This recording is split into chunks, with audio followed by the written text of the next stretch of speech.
tryna take it down, place for you just scoring minds, best the bar.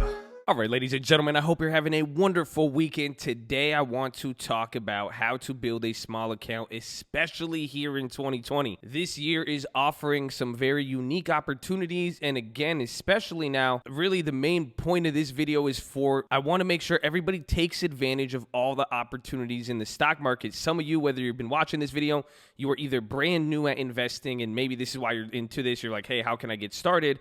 But then there's another group of people is if you've been trading for even some time now, you're entering your sophomore year, your rookie year of trading. But the key here now is to be moving forward and not wasting time. And this is why I want to share some of this stuff of how you could invest with literally any amount. And I want to make sure people aren't robbing themselves of what the stock market has to offer. Some people think you have to trade penny stocks, you have to do this, you have to do that. It's not necessarily the case. And the best part about 2020, there is so many opportunities and ways to make money. So you guys have your own niche, and I hope that you guys find that. I hope you guys make some really, really smart decisions, but applying some extra stuff and kind of having that end goal will pretty much help. So I want to talk about all this stuff, and I have it broken up here. We're going to talk about how much money you need to start with, how we're going to mix everything, and literally day trading, swing trading. If you want to throw your penny stocks in there, be my guest. Again, I don't care what you do, we're talking now how to do it, but I want to talk about the full scope of all this. Then we want to talk about what exactly to trade, how to trade it, and when to trade it, because when it comes to growing a small account, you're going to have different opportunities,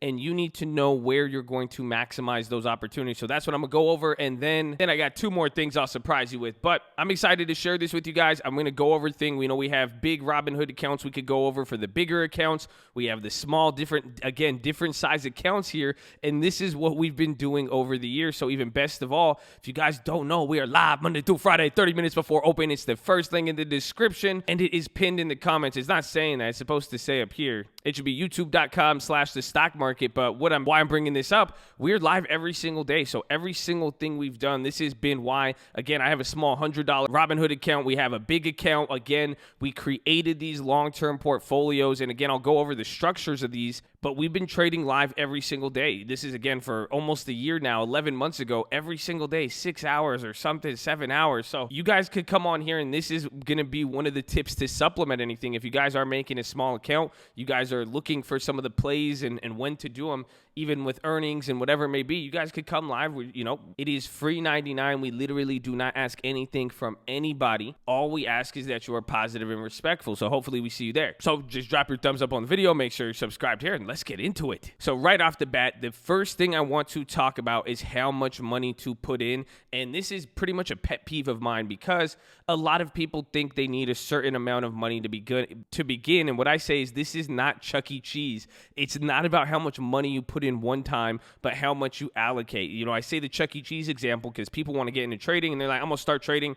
They save up money. How much do I need to start? Then they come into the markets, they put it in their broker, and they start going through all of it in trading, and they're pretty much trading it as, I'm going to take this amount, and it's either going to grow to something and get me the Xbox on the wall, or I'm going to lose it all, and then they usually walk away discouraged. That's not how it works. It is about putting whatever you can and making a plan to stay in the game long term on both sides. And just because we say long term, it doesn't mean you have to only be trading long term, but we're going to talk about that. But this is what I tell everybody. I don't care if you have $10 or $100, $1 million, whatever, you can start investing. And I want to make sure everybody starts right away. If you're watching this video and you watch this either today or 1 year from now or 10 years from now, it doesn't matter when you start. By waiting and waiting and waiting, it is only going to hold you back. The only way it's going to hurt you is if you go into investing without making a real plan and structuring your capital. So again, regardless of how much money you have, you could get going. And this is what I always say. If you're driving in your car and you're running out of gas and you look down at the gas tank and you only have $10 in your pocket, you're not going to pass up a gas station and say,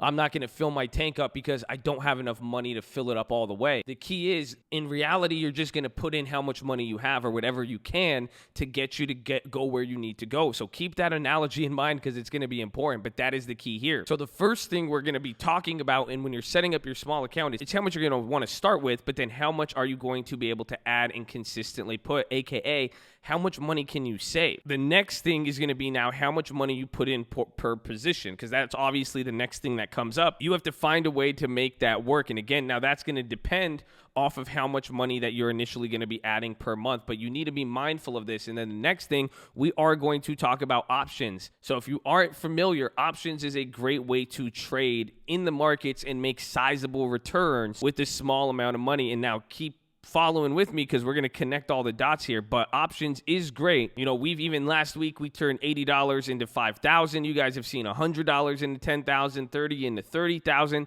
That's some of the stuff you could do with options. That's why I say, you know, it doesn't matter how much you start with, but you have to understand now how much you are leveraging per trade with options. That is something we're going to talk about as we get into combining this with step 2. But essentially, this is what I'm getting at. You guys need to pick an amount to start with, consistently allocate X amount of money every month, and now you need to not scale up until it's time. That's the point. When we're seeing how much you put in position, whatever you can will dictate that, but now it's going to be on you on deciding, okay, how much do I trade with now? Do I put in the whole amount? Or again, you're going to be confined having a small account, but at one point that is going to change, and actually very, very easily. You know, this is what I'm going to talk about.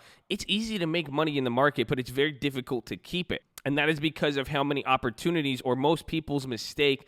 It starts off with the first thing here is they're not controlling how much they're putting in from the beginning as they're continuing along the way with each trade. And then after they win, they keep leveraging and leveraging and leveraging. So you have to understand that. And then the next mistake people make is that they over leverage in the areas that they think are cheap options and even like penny stocks, and then they under lever in stocks and they think that stocks and holding long-term equities aren't going to be good enough. So keep that in mind. And again, this is all going along the lines of having a goal in time, but this is what you guys need to do. You need to make sure you paper trade. You know, a lot of people have been asking this question a lot, and this comes up a lot. And again, if you do insist on going and trading without paper trading, I don't think that's the best idea. And again, option trading is shilling risk. You can't lose all the most financial advice. Please use financial advice, educational purpose only.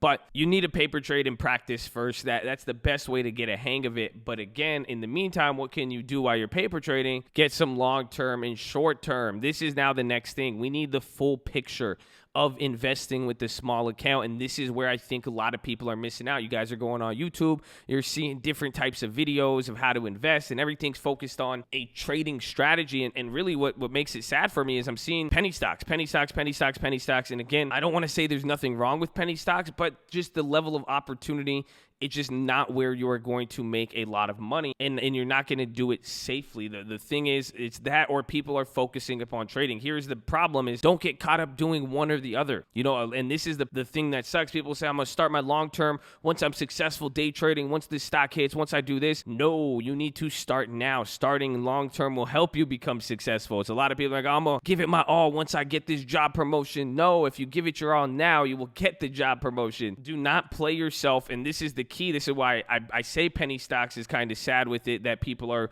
wasting that. It's the same time if anybody wastes their money day trading, it's not that those actual actions are a waste of time in and of themselves. It is simply the fact of time. And that's why even just waiting is going to hurt you in the end. So now this is why we made this account. Again, we had the Robinhood accounts. We're trading. Again, we're trading live every day. I don't think anything's wrong with trading. I personally myself trade every day. But this is where I'm talking about, is getting this full picture of what we're setting up.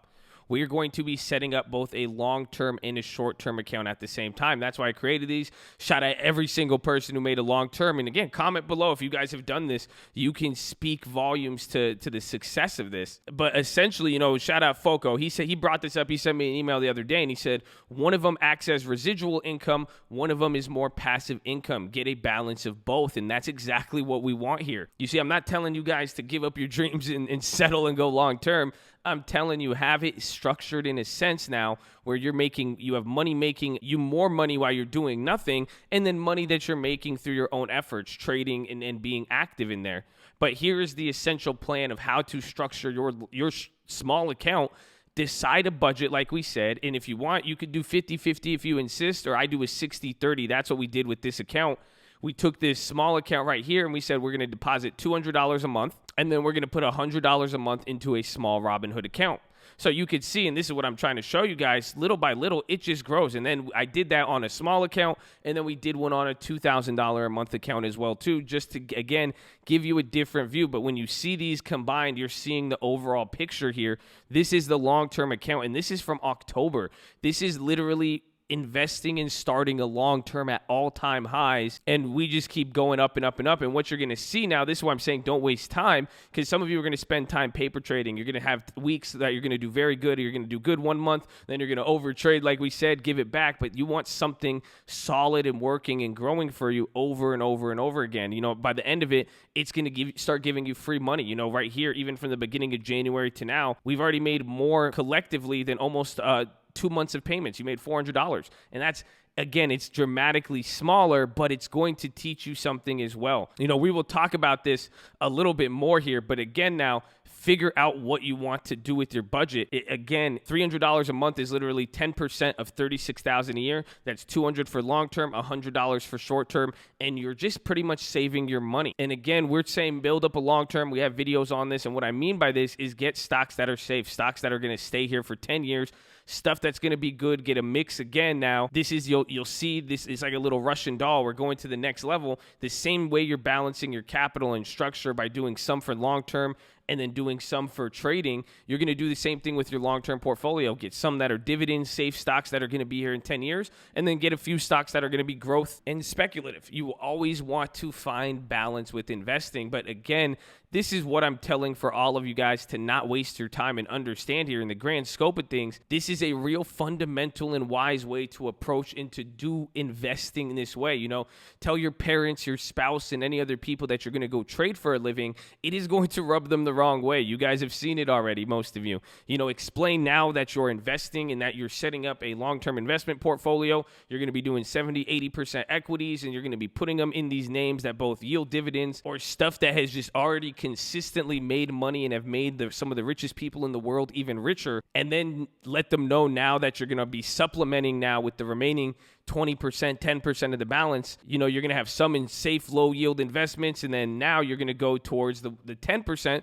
with higher yielding trading, you know, where options can make, you know, a lot of money. Like, you know, like you're saying, a long-term account, a good month on this is making us $400. That's like 5% of the account. But now you could go hit one option trade and that can make you another $4,000, but you only you use literally 90% less money. So that is the point. And this is something, it's not only more logical, this is what banks and institutions do. You know, hedge funds will go buy mortgages and they'll go buy safe bonds and mortgages, even the companies themselves. They spend a lot of their money and they'll put it into safe, low-yielding investments, and then they pretty much gamble with the smaller portion of the capital that could get them a higher yield. This is a way that people structure things. Essentially, this is diversification. That's why I'm saying it's the Russian doll, because now telling you diversify your stocks and holdings, but now diversify your whole entire plan. If you want to build a small account, but you want to leave out trading or you want to leave out long-term investing and holding safe stocks, you're not taking full advantage of the stock market. And that is the goal of what I want you guys to be doing. And the key is you could do this with any amount. If you're able to ignore all of the things telling you, no, you can't do this, I got to do this, I saw this guy on YouTube said this. Again, which one sounds the most logical? And go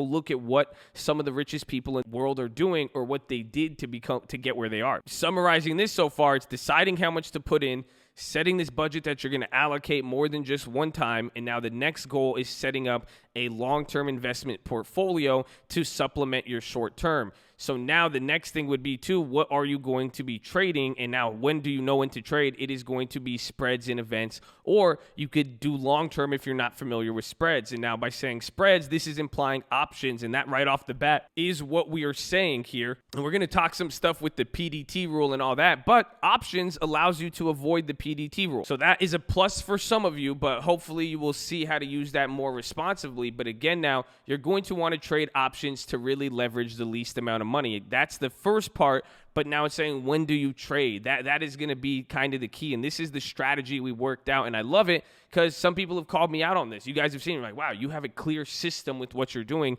This is the system of what we're doing. I wait for events, and then if I can't wait for the event or I insist, I'm going to look for certain spreads to minimize the negative effects of being impatient, more or less. But you will see here, it does come down even to capital control. right off the bat here, the key is always going to make sure that your winners are bigger than your losers. I go 1 for 5. I will make sure one of my trades, one out of every 5 trades is successful, but they have a 5-to-1 risk to reward ratio. So what that means is I can pretty much hit 1 out of 5 trades, go 20%, and I'm breaking even. You guys have seen this a lot. It makes sense. It's again, knowing what to trade that's going to give you this reward. Where can you get this yield? And that's going to be with options, and then it's sticking to it. The problem some people will have is now, this is why you want a paper trade. People will go in really, really aggressive at first. This is where newbies get screwed over, or the small accounts. They'll put their first 2 trades and they'll be bad, but they're not controlling the budget. They don't know how much they're leveraging with it. Then they get right into there, but they'll take 2 big losses. But then when it comes time to win, they didn't get something with a high enough risk to reward ratio. That is why I don't like penny stocks, because now the penny stocks there's a lot of manipulation and a lot of things, but essentially the option chain and the options market is offering these 500% gainers almost daily or at least weekly. You know, I could say consistently, without a doubt, for the last 12 months, I've hit at least one 1,000% play every single month. Those exist. You could even do a 5-to-1 credit spread, which is a defined risk strategy on a blue chip. It's insane to think about. But the key is knowing where you're going to put your money in and where your money is going to get you the most bang for your buck. In a weird way, it's like watching the roulette table. This is a bad statistical example, but you have this card you could play. You got your money. It's knowing when to play it. But the person who always plays it every time, you got to kind of watch the board. And it's like if you saw on a roulette table, it was 99 reds in a row, you might have a better chance putting it on black. And that's what I'm saying. You got to know where to put it and what bet is going to yield you results that will be sustainable considering how you're losing or even winning. But like I said, it's easier to make money than keep it in the stock market. Most problems are going to occur after you win. You see, so that's where it separates. There's people who aren't aware of what options can do in the earnings potential. There's that first example where they'll lose, and then they'll trade another penny stock or something else, but that win isn't going to be big enough to make up for those first 2 losses. But then the other section is the option traders who start out, boom, they hit a quick play, and now they're like, oh shit, man, like I can make a millionaire if I did this 52 weeks in a row. I'm gonna do this every single day. And now they get a little bit more confident. Boom, they go from trading $100 into $1,000. Now they're like, I'm gonna do 1,000 into 10,000. So then they put that play after they win, they usually lose. The key with a small account, and this is the dead ass, the number one key, you have to be disciplined to not overtrade. Any small account I've ever blown up, it was when I started trading more.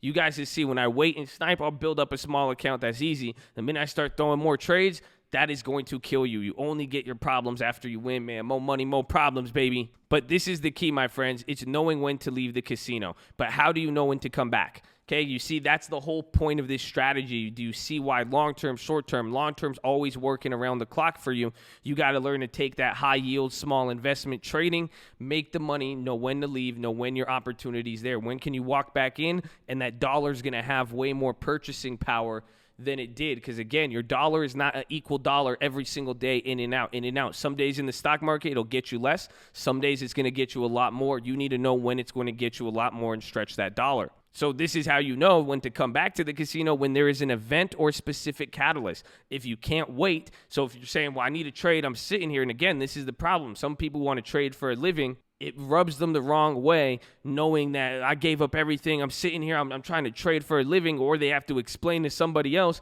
They want a daily progress report. They want daily money, so they can't wait. If that's the case, you got to do a high probability spread. A credit spread is the best way to make consistent income in the stock market with options, and you could do it with a small amount of money. The key is it brings in a small amount of money, but again, it's all about little by little by little. And we'll cover that here in a little bit to understand the importance of that. But if you can't wait, you do a high probability play that'll pay out a little bit, that has a really extreme chance of winning, as to not distract yourself or to get pretty much lured in by the sirens that'll pull you off course, get you to overtrade, and then you're clapped. But you do high probability spreads, or you could just let the long term carry the way. But essentially, you want to trade events. Wait till earnings. Your $20 will go a longer way on a earnings, and that comes every 3 months. Do you see what I'm saying? So you're going to get guaranteed earnings once every 3 months. Then you're going to get Fed days. Those are going to happen once a month. Then you're going to get changes in policy. That's happening once every 3 to 6 months at this place, or something with the industry. a certain event with rotations, you know, in the first quarters, you're going to get biotech companies, drug reports, or certain industries and certain seasonal trends. That's where you could play the influx of the industries. If there's a scandal for a company or breaking news, you could play those. You could be on stream, get the news as well.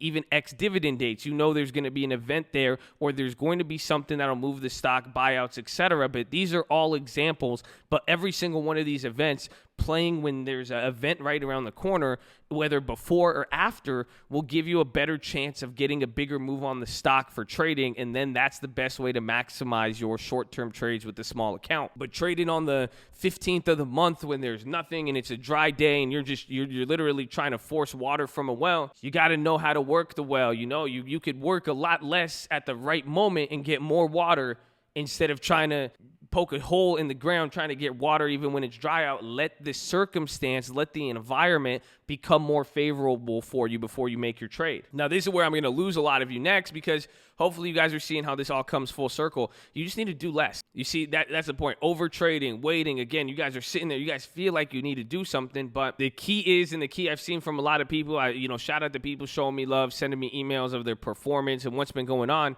They said they're just dramatically just doing less and they're getting more. It's not being frantic about this. It is having a plan and a goal, which we're gonna talk about here at the end. You got to do less. Again, PDT is your friend. It slows you down in a good way. It just doesn't seem like it's your friend. The ads on the internet, those guys are telling you, hey, for a nice fee, you know, a sizable amount that you could have just put into long-term stocks that you would own forever and that would guaranteed make you money. If you just gave them that, they will speed you up and they'll give you a lot of speed. Anybody ever comes to you offering you speed, you run away. Speed is a drug, my friend, literally. It rots your teeth, okay? You know, that seems like a friendly person right there. Yeah, do it.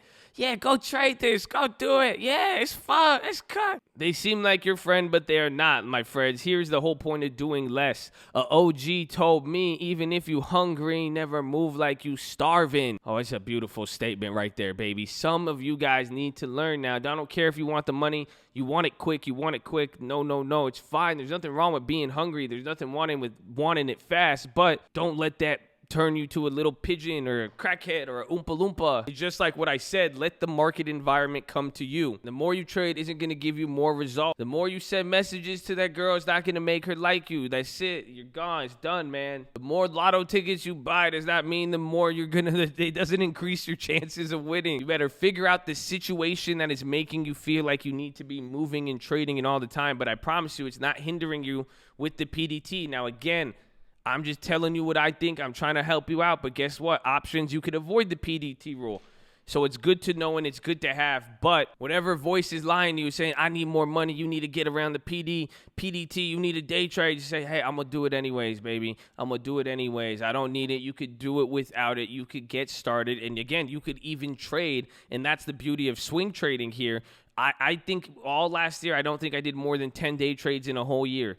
It is very, very unnecessary. We made those plays that beyond $50 into $5,000, no day trade. Qualcomm, 30 into $2,000, no day trade. And then we had another Qualcomm, 2,000 into $12,000, no day trade.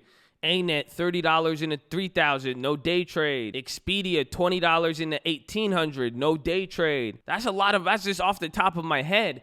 None of those require day trading. Again, the counterintuitive is what's going to help you. The thing that doesn't seem like your friend, that's probably your friend, because a real friend, he doesn't need to get you on some flashy stuff. Honestly, this is why I'm making this video. It's why I talk about the long term, because this gets avoided so much. And I think there's great content producers on YouTube. I think a lot of people hold it down, but I don't want people to miss out on these long-term portfolios and going too fast, wasting their money going too fast and having 2 years go by trying to do the most, when if they did less, they would have made more money. If you took that fee for a course and bought it into Amazon when you first discovered stocks and started doing that, you would have been a lot richer today. So let's make some moves, baby. But essentially, man, pick a few trades, trade even less after winning, and don't confuse motion with movement. That's simply what it is. You're picking a few trades, you're waiting for the events. You could do, again, some spreads and trade less. The more you start winning, slow it down. And again, this is what I was going to talk about with scale here, because how much you leverage per trade in options, as you know, option does give you a lot of purchasing power where a lot of people overlook that. When you buy an option, it represents 100 shares. You could buy an option for Apple for $20, $50, but it's representing $130,000 of stock, or even $13,000. Even then, you got to think about that. That's why we said once you have the long-term account, it will even show you really how money does actually grow in the stock market. Options paints a different picture because a lot of people ignore the fact of the leverage there. But what I mean by this is trade less after winning. You guys will know, when do you scale up? It's going to be after time in the market, not about how much you make. So it's like, oh, I made 10,000. Let me scale up my positions. No, keep 10,000 for 3 months, and then we could start scaling up. Start learning and have time handling something before you get to scaling up your investment. If you worked at a doctor's office trying to become a doctor and you're in medical school, you're doing your residency, you save one life, you do something good, they're not like, all right, we're promoting you to doctor, let's go. They don't care. You could be the best student in a prodigy. They want time in there. They want time to show success, time to show that you understand. And finally, my friends, the last thing is make a goal. This should always come first, but I keep the best for last. So the people who don't make it this far, they don't get the sauce, baby. So shout out to you for being this far, man. I appreciate you. I really do. Shout out to Cole, baby. But make a goal, and not a short-term one, not a daily one, or a monthly one, not even a yearly one, my friend. What do you want out of the stock market in your life? You got to really think about this. Most people don't go to financial advisors, hedge funds, or even the stock market and investing in general for an in and out or a career change. They're like, hey, I'm going to change careers. I'm going to just go start trading stocks. They do it to invest. Doesn't mean you can't make it for a living, but you have to understand the nature of what it is. It's not something that's going to be like day to day, year to year, month to month. The question is what do you want the stock market to produce in your life? What do you want your investment to do for you? And the question is, after this year, by the end of 2020 into 2021, will your investing decisions have brought you closer to that goal? That's it. The key that everybody has when you're looking at money, this is what Benjamin Graham said, it's like a race, but it has nothing to do with who gets there first. It's all about setting your end goal, and reaching the finish line. That's all that matters. When you get caught up, this person made this much, this person made that, you're looking at other people. They have a different finish line than you do. You set your finish line, and that's it. And that's how we're evaluating our goals, is making a goal. I want the stocks. I do want to be living off of my stocks. That is what I want to do. I want to make a living off of investing. So it's not saying I'm going to make a living off of investing after this year. It's saying after your first year ever doing something you never tried, how much closer did you get to that goal? So then that way, when you are making your decisions, you're able to say, well, this helped me get towards my goal that I'm looking for. Pretty much what I'm saying is let your goal and your end point fuel even the back and forth. How it's going to let when you're making money on short-term trading, is this enough money? Well, is this going to get me one step closer to my goal? Should I take profits? Is this going to help me get one step closer to my goal? Should I switch this to the long term? Should I go for this trade? What should I do? Your goal will let the back and forth be much easier, and you'll be able to make a lot better decisions knowing what it is, and you won't be so hard on yourself, and that's the problem. Some people set very, very big goals, but it has to be realistic, and you have to think how people are using investing and why they come to the stock market. If you try to treat it the wrong way, I say it's Charlie in the Chocolate Factory. You follow the rules, you'll get the check, you'll get the factory, but people aren't respecting the game, that will happen. And even then, this is the point I said, and lastly, once you see your end goal, once you take these steps, once you have both accounts and you're understanding the probability of plays, but then you're going after and you're really picking and choosing, you'll observe too, your long term and how it grows and the amounts that it does grow, so you could really understand the leverage of options and just respect your money more. That is usually the problem is with it. All of these steps is culminating into understanding, controlling money, this and that. What play to make. We have the watch list. You could watch it. We'll find the plays. But and that's the whole point. Everybody's going to find a play, and you will always find plays. There's so many companies, so many opportunities, but it's how to maneuver, what is the goal, and how to be sniping and really picking and choosing, especially with the small amount. So the best part is this applies even to the bigger accounts, and I think even some people who have big accounts need to start doing the small accounts because they just started with, because it will be a small account soon if you ignore this. And then again, if you start with the small account and you're not keeping this stuff in mind, you might miss the bigger picture, and you might get turned off from the stock market or end up spending 1, 2, 3 years investing in an area that really was going to hurt you more than help you, because it would have just been a waste of time when you could have just let your money work for you, waited for the events, and that would have really been it. Simple as that. But I'm going to leave it there. Let me know what you guys think. Give me some feedback. Give me some comments, questions, anything. Would love to answer. And hopefully we catch you on the stream in the morning. I'll have a watch list for you tomorrow. Oh, wait, no, I think we might be playing some video games since we got the holiday off. We'll see. But I love you, baby. Let's go.